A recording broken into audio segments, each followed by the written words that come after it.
Hey there. So picture this. It's a sunny Sunday morning in Sarajevo, June 28th, 1914.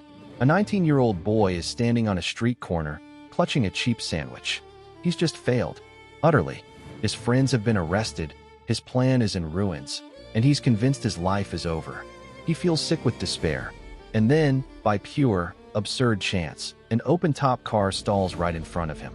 Inside is the man he came to kill. The boy drops his sandwich, pulls out a pistol, and fires 2 shots. And with that, the world he knew ended. That boy was Gavrilo Princip. And those 2 shots started a war that would kill millions, topple empires, and redraw the map of the entire world. Welcome, I'm Ibnul J. Farabi, and this is Flashpoints, the wars that shaped us. A show where we look at the moments of ignition, the sparks in the powder keg, and trace how a single event can cascade into something that changes history forever. And we're starting with the spark of sparks, the assassination of Archduke Franz Ferdinand. We often think of World War I as this inevitable clash of empires, a war just waiting to happen. And in many ways, it was. But inevitability isn't a person.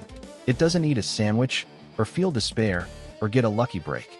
History is made by people, in moments, and Princip's moment is one of the most consequential in human history. To understand it, we have to understand him. He wasn't some master spy or trained assassin. He was a skinny, tubercular teenager from a poor Serbian peasant family in Bosnia, which was then a province of the vast, creaking Austro-Hungarian Empire. He was a romantic nationalist, a reader of poetry and revolutionary pamphlets, who burned with the idea of a unified South Slavic state, a Yugoslavia. To him and his friends in the secret society known as the Black Hand, the heir to the Austro-Hungarian throne, Archduke Franz Ferdinand, wasn't just a man. He was the living symbol of the empire that occupied their homeland. His removal, they believed, would be the first act of liberation. So, they hatched a plan. As the Archduke's motorcade paraded through Sarajevo that day, 6 young assassins were stationed along the route. The first one lost his nerve. The second threw a bomb, but it bounced off the car and exploded underneath the one behind, injuring some officers and spectators. Chaos erupted. The Archduke, furious but unhurt, went to the town hall, gave a speech, and then decided to visit the injured in the hospital. This is where fate starts to twist in bizarre ways. No one told the drivers about the change in route. So when the lead driver turned onto the original planned route, the Archduke's own governor, sitting in the car with him, shouted at him to stop and turn around. The driver stalled the car while trying to reverse, and he stalled it right in front of a deli called Moritz Schiller's, where a dejected Gavrilo Princip had wandered to get something to eat after giving up all hope. It's almost too perfect, right? It feels like a contrived plot in a movie. But history doesn't care about plausibility. Princip stepped forward, raised his Browning pistol, and fired twice at point-blank range. One shot hit the Archduke in the neck. The other hit his wife, Sophie, in the abdomen. Within minutes, both were dead.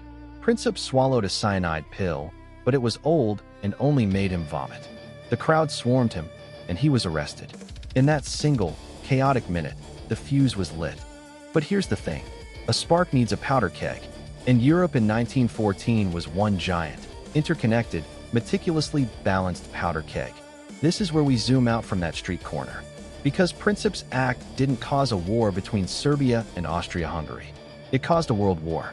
Austria-Hungary, backed by its powerful ally Germany, saw this as the perfect pretext to finally crush Serbian nationalism for good. They delivered an ultimatum to Serbia so harsh it was designed to be rejected. Serbia, looking to its own powerful ally, Russia, the traditional protector of the Slavs, accepted most of it, but balked at a few key points. And then the dominoes began to fall with a terrifying, mechanical inevitability. Austria-Hungary declared war on Serbia. Russia mobilized its army to defend Serbia. Germany, seeing Russian mobilization as a threat, declared war on Russia. Then, to get to Russia, Germany invaded neutral Belgium to outflank France, Russia's ally. That brought France into the war. And Britain, committed to protecting Belgium, declared war on Germany. In just over a month, a street crime in a Balkan city had mobilized the armies of the world's greatest empires. All those tangled alliances, all that military planning, all the imperial pride and fear. It was a machine that, once started, couldn't be stopped. Gavrilo Princip's 2 shots were the switch that turned it on. I think about this chain of events a lot, especially as someone who lives in a world that feels equally interconnected, equally tense in its own ways. I'm an engineer by training, an entrepreneur now, and I'm fascinated by systems.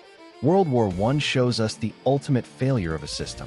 The political system of alliances was so rigid, the military mobilization timetables so inflexible, that once the first few decisions were made, no leader could find a way to hit the brakes. They were all prisoners of the logic they themselves had built. The human element, the fear, the pride, the sheer momentum, overwhelmed any chance for a last-minute de-escalation. It's a lesson in how complex systems can amplify a single, local event into a global catastrophe. Princip himself never saw the war. He was too young for the death penalty under Austro-Hungarian law, so he was sentenced to 20 years in prison. He died of tuberculosis in a cold, damp cell in 1918, just a few months before the war he helped start finally ended. The empire he hated was gone, shattered by the conflict. The Yugoslavia he dreamed of was created, but it was born from unimaginable suffering, a war that claimed over 20 million lives and wounded a generation, physically and spiritually. So what do we take from this? The story of Gavrilo Princip is the ultimate cautionary tale about unintended consequences. He wanted to free his people, and he ended up unleashing a hell that consumed continents. It reminds us that history isn't just about grand forces and inevitable trends. It's about the intersection of the deeply personal, a young man's desperation, a driver's wrong turn, with the vast, impersonal machinery of geopolitics. One can't happen without the other. The spark is meaningless without the keg, but the keg can sit for years, decades, until that one random spark finds it. Thanks for joining me for this first episode of Flashpoints. If this story of a single moment that changed everything resonated with you, please follow the show wherever you get your podcasts. Share it with someone who loves history or who thinks about how our world is wired together. This is Ibnul J. Farabi, and this has been Flashpoints, The Wars That Shaped Us, a production of Light Knot Studios. You can find more of our narrative documentaries at lightknotstudios.com. Until next time, take care.